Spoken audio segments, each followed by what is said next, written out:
بسم اللہ الرحمن الرحیم. ناظرین السلام علیکم. میں ہوں آپ کا میزبان صابر شاکر. 28 جنوری اور بدھ کا دن. تازہ ترین خبریں، اطلاعات اور تبصرے پاکستان کے حالات، واقعات اور سیاسی صورتحال کا لیتے ہیں جائزہ. اس ولاگ میں ایک امپورٹنٹ 2 جرنیلوں کی کہانی سنانی ہے آپ کو، اور دونوں جرنیل پکڑے گئے ہیں. دشمن ملک کو جوہری راز فراہم کر رہے تھے اور وہ جاسوسی کے الزام میں دھر لیے گئے ہیں. اس لیے اب یہ نہیں کہا جا سکتا کہ جناب جو فوجی وردی پہن لے، جو جنرل بن جائے تو وہ غدار نہیں ہو سکتا، بلکہ وہی غدار نکلتا ہے. اس کی وجہ ہے کہ سویلین کے پاس اتنے راز ہوتے ہی نہیں، اور یہ راز سب کے سب فوجی حکمرانوں کے پاس ہوتے ہیں، اور فوجی حکمران اور فوجی جنرل ہی یہ راز اگر کسی کو دے سکتے ہیں تو وہی دے سکتے ہیں. تو بہرحال بہت ہی امپورٹنٹ سٹوری ہے. تگڑے جرنیل تھے، پکڑے گئے ہیں، اور اس کے اثرات پاکستان کی سیاست پر کیا پڑیں گے اور کیا پڑ رہے ہیں اس کے بارے میں بھی آپ کو آگاہ کریں گے. تو بہرحال پہلی خبر ہے ٹرمپ اسرائیل بورڈ، جس میں ہمارے فیلڈ مارشل شہباز شریف صاحب اور جناب بلاول بھٹو صاحب، جناب اسحاق ڈار صاحب بڑے خوشی و خضوع سے دستخط کر کے آئے ہیں، اور ان سے بیانیہ نہیں بن پا رہا. پہلی جو ڈراپ سائٹ ہے، ڈراپ سائٹ نیوز، امریکہ میں 2 نوجوان ہیں، وہ اس کو ہینڈل کرتے ہیں. انہوں نے جو مسودہ ٹرمپ بورڈ کا جو ڈاکومنٹ ہے وہ سامنے لیا ہے، اور اس میں واضح طور پر لکھا ہوا ہے، جو قرارداد ہے اس میں لکھا ہوا کہ یہ بورڈ ہے، بورڈ کی طرف سے اپنی نوعیت کی یہ پہلی قرارداد ہے، اور امریکی حمایت یافتہ گورننگ اتھارٹی کے ڈھانچے کی تفصیلات اس میں فراہم کی گئی ہیں، اور جو غزہ پر مکمل قانون سازی، ایگزیکٹو اور عدالتی کنٹرول سنبھالے گی، اور بشمول ہنگامی اختیارات بورڈ آف پیس کا بیان کردہ ہدف غزہ کو ایک تخلیقی اور غیر فوجی ریاست بنانا ہے، غیر فوجی زون بنانا ہے، ریاست نہیں، غیر فوجی علاقہ بنانا ہے، اور جو اس کے پڑوسیوں کے لیے خطرہ نہیں ہوگا. یعنی ایسا غزہ آباد کرنا ہے، غزہ کو ایسا علاقہ بنانا ہے جو اسرائیل کے لیے خطرناک نہ ہو اور اس کے لیے کبھی بھی خطرہ نہ بنے، اور اس کو غیر فوجی بنانا ہے. یہ ہے بنیادی مقصد اس بورڈ کا. اور اس بورڈ میں شامل ہوئے ہیں جناب فیلڈ مارشل جناب شہباز شریف اور جناب بلاول بھٹو اور جناب اسحاق ڈار صاحب، کیونکہ اس وقت موجودہ رجیم جو ہے وہ ساری کی ساری اس میں شریک ہے. اب اس میں اور جو بات کہی گئی ہے اس میں جو بورڈ کے ممبر ہیں اس کے بارے میں بھی بتایا گیا ہے، اور اس بورڈ کے ممبرز میں یہ باقاعدہ طور پہ پہلا ڈاکومنٹ آیا ہے، سرٹیفائیڈ ڈاکومنٹ کہتے ہیں اس کو، تو وہ آ گیا ہے، اور اس میں بتایا گیا ہے کہ اس بورڈ میں فلسطین کے علاوہ باقی سارے ہیں. یعنی فلسطین کا کوئی نمائندہ اس میں نہیں ہے ایگزیکٹو بورڈ میں، اور اس کی آگے جا کے بنیادی مقصد وہی ہے جو میں نے آپ کو بتایا ہے کہ غیر فوجی علاقہ بنانا ہے. اس بورڈ میں جو مارکو روبیو ہیں، جو وزیر خارجہ ہیں، وہ اس میں موجود ہیں جی، اس ارکان میں، اور جو کہ خصوصی ایلچی ہیں اسٹیورٹ کوف وہ موجود ہیں، اور برطانیہ کے سابق وزیر اعظم ٹونی بلیئر ہیں، ٹرمپ کے داماد اس میں ممبر ہیں جی، اور وہ موجود ہیں. ورلڈ بینک کے صدر اجے پنگا شامل ہیں جی، اور نائب قومی سلامتی کے مشیر رابرٹ شامل ہیں. اور یہ بورڈ ہے، اور اس بورڈ کا مقصد ایک ہی ہے، اور اس میں کچھ چیزیں مخفی بھی رکھی ہوئی ہیں، اور صرف 2 نمائندوں کا نہیں بتایا کہ 2 کون سے اور نمائندے ہیں جو کہ اس میں شامل ہیں، لیکن ان کا نام ظاہر نہیں کیا گیا. یہ ایک بنیادی ڈاکومنٹ ہے جس کے بعد میرا خیال ہے کہ سب کو سمجھ آ جانی چاہیے، اور پاکستان میں جو جھوٹ بولا جا رہا ہے اس جھوٹ سے باز آ جانا چاہیے. اسی لیے اس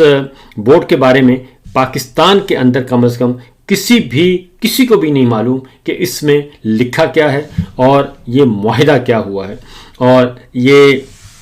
اس کے اندر ہی ایک اور چیز لکھی ہوئی ہے کہ اس بورڈ آف پیس کا مسودہ انسانی ہمدردی کی بنیاد پر زونز اور کنٹرولڈ سویلین پروٹیکشن کوریڈور قائم کرے گا، جس کا گشت جو ہے بین الاقوامی اسٹیبلائزیشن فورس کرے گی، اور رسائی ان افراد تک محدود ہوگی جنہیں ایگزیکٹو بورڈ اور اعلیٰ نمائندوں نے منظوری دی ہوگی. غیر متعینہ آپریشنل اور سیکورٹی کے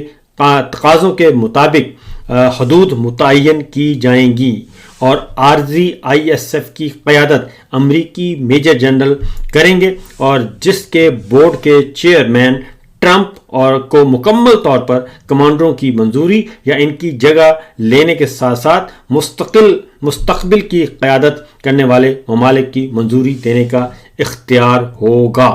یہ جناب اس کے خد و خال ہیں، بنیادی خد و خال جو کہ ہمارے سامنے اس وقت موجود ہیں۔ اور قرارداد پر جو تنقید کی گئی ہے وہ یہ ہے کہ فلسطینیوں کو دوسروں کے فیصلوں پر عمل درآمد کرنے والوں کے طور پر کم کر دیا گیا ہے اور انہیں ایک بار پھر اپنی قسمت کے مالک نہیں چھوڑا گیا۔ اور یہ اس کے بعد نیتن یاہو نے یہ کہا ہے کہ جناب اس ساری صورتحال پہ نیتن یاہو نے بہت ہی دلچسپ گفتگو فرما دی ہے اور بتا دیا ہے۔ کیا کہتے ہیں نیتن یاہو؟ وہ یہ کہتے ہیں نیتن یاہو جی کہ افواہیں چل رہی ہیں کہ اسرائیل غزہ کو حماس سے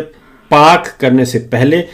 تعمیر نو کی اجازت دے گا، ایسا نہیں ہوگا۔ غزہ میں ترک اور قطری فوج تعینات کی جائے گی، یہ بھی نہیں ہوگا۔ اسرائیل غزہ میں فلسطینی ریاست کے قیام کی اجازت دے گا، یہ بھی نہیں ہوگا۔ تو نیتن یاہو نے یہ سارے معاملات، شکوک و شبہات دور کر دیے ہیں۔ اب اس کے بارے میں مریم صاحبہ اور ہماری جو اس وقت موجودہ رجیم ہے یہ ماضی میں کیا کہتے رہے ہیں وہ ذرا سن لیجئے۔ اور یہ رپورٹ میرے سامنے پڑی ہے۔ وہ کہتے ہیں کہ اسرائیلی اخبار کیوں لکھ رہے ہیں کہ پاکستان کی طاقتور اسٹیبلشمنٹ اسرائیل سے روابط رکھنے میں کوئی حرج نہیں رکھتی۔ ہم اس بارے میں کوئی بات لکھنے اور بولنے کو تیار نہیں۔ ہم تو اس سے بھی بے پرواہ ہیں کہ اسرائیل کو تسلیم کرنے سے ہم کشمیر پر حق حاکمیت کھو دیں گے اور جنوبی ایشیا میں 5 اگست سے جاری کھیل اپنے اختتام کو پہنچ جائے گا۔ اور اس کے ساتھ ساتھ یہ بھی فرمایا کہ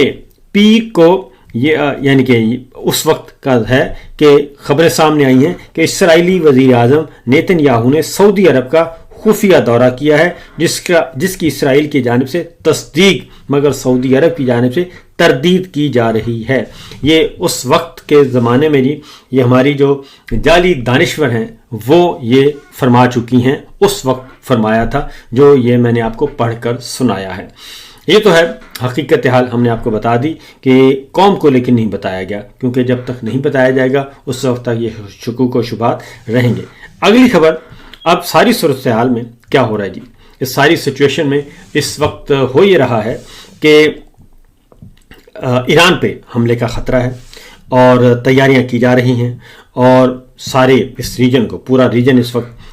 جنگ کی لپیٹ میں آ سکتا ہے۔ اسی لیے فوری طور پہ ایران نے واضح طور پر اعلان کیا ہے کہ اگر کسی کی سرزمین، کسی ملک کی سرزمین ایران کے خلاف ہوگی، فضا استعمال ہوگی، زمین ہوگی اور اس کی جو سمندری حدود استعمال ہوگی تو وہ اس ملک کو نشانہ بنائے گا۔ اور اس میں اب ایران کی حفاظت کے لیے روس اور چائنا جو ہیں وہ اس کی پشت پر کھڑے ہیں، اور ہم اس ریجن کو چھوڑ کر ہم امریکہ کے ساتھ جا کے کھڑے ہو گئے ہیں، اور ہمارا امریکہ کے ساتھ اتحاد ہو گیا ہے، اور ادھر Iran, Afghanistan, Russia, China, India, یہ سارے اکٹھے ہو گئے ہیں۔ تو یہ ہمارے حکمرانوں کا ویژن ہے 2024۔ تو بہرحال یو اے نے یہ کہا ہے کہ جی یو اے نے مکمل طور پر یہ اعلان کر دیا ہے کہ ہماری ایران کے خلاف نہ ہماری فضائی حدود استعمال ہوگی، نہ زمینی حدود استعمال ہوگی،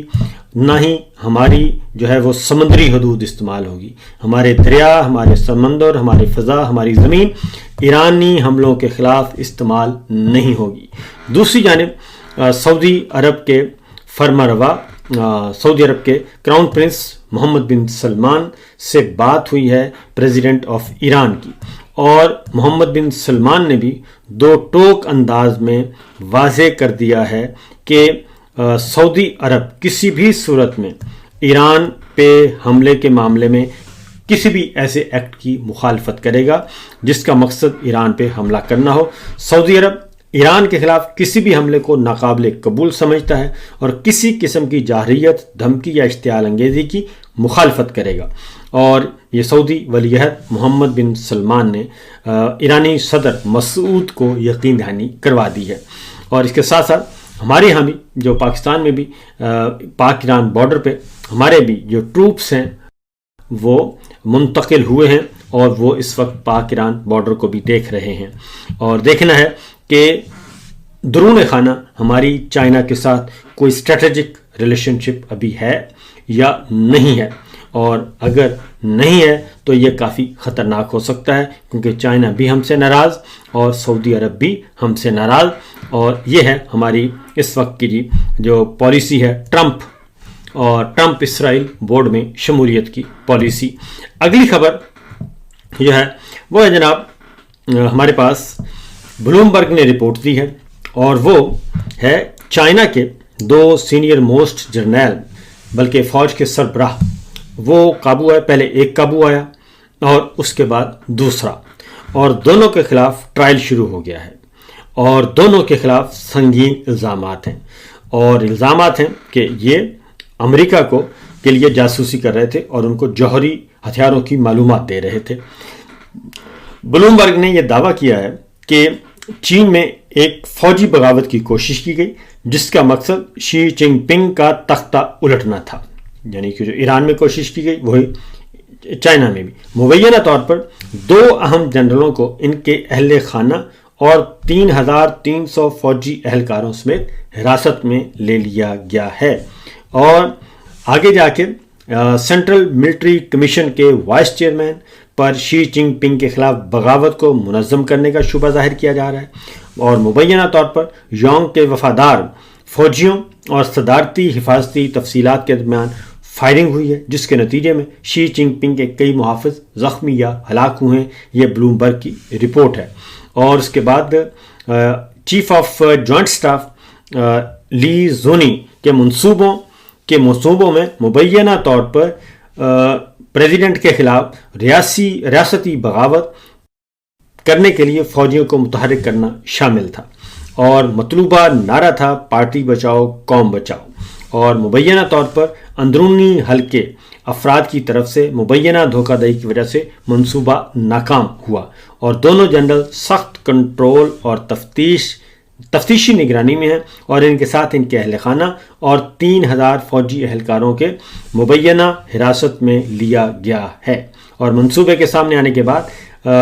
جنگی تیاریوں میں اضافہ کر دیا گیا ہے، فوجیوں کی نقل و حرکت روک دی گئی ہے، اور موبائل فون ضبط کر لیے گئے ہیں، اور بڑے پیمانے پر پروپیگنڈا مہم چلائی گئی۔ یہ تمام واقعات چینی فوجی مشقوں کے ساتھ موافق ہیں، اور جو تائیوان پر حملوں اور اس کے حکام کی تیاری کی نقل کرتے ہیں۔ اس کے ساتھ ساتھ یہ بھی کہا گیا ہے کہ چین کی عوامی جمہوریہ چین کی وزارت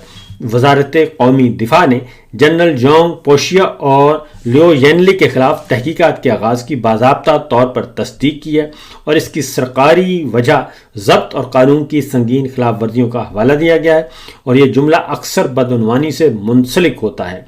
اور اصل جو فوجی بغاوت کی کوشش اور فائرنگ کے بارے میں معلومات اس مرحلے پر غیر مصدقہ ہیں۔ اس طرح کے دعوے بنیادی طور پر سوشل میڈیا اور اپوزیشن میڈیا آؤٹلیٹس کے ذریعے گردش کر رہے ہیں،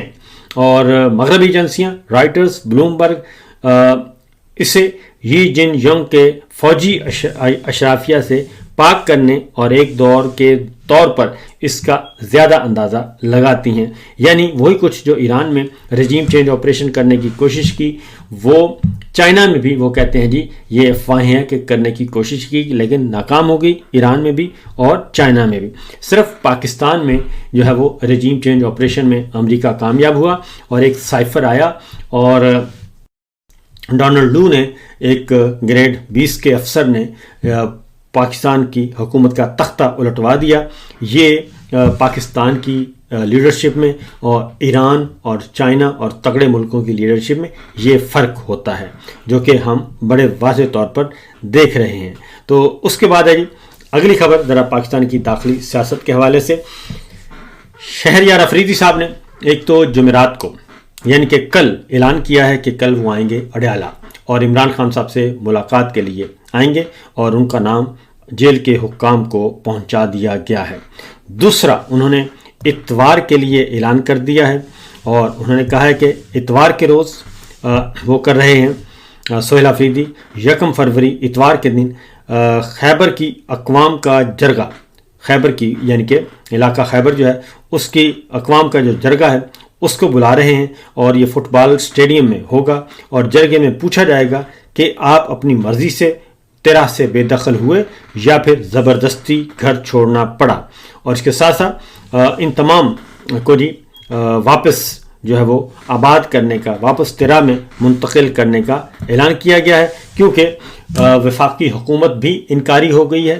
کہ ہم نے کوئی یہ کام نہیں کیا، اور فوجی حکمران بھی ہمارے وہ بھی اس سے انکاری ہو گئے ہیں۔ لہٰذا اگر یہ واقعتاً انکاری ہو گئے ہیں تو سہیل آفریدی صاحب خیبر پختونخوا کی حکومت نے یہ کہا کہ چلیں پھر دیکھ لیتے ہیں کہ یہ کتنے انکاری ہیں اور کتنے ابھی بھی جڑے ہوئے ہیں۔ لہٰذا انہوں نے تمام کی واپس ان کے گھروں منتقلی کا اعلان کیا ہے، اور اس سلسلے میں معاملات کافی گڑبڑ ہیں، چونکہ یہ ترا وادی کا جو فوجی آپریشن ہے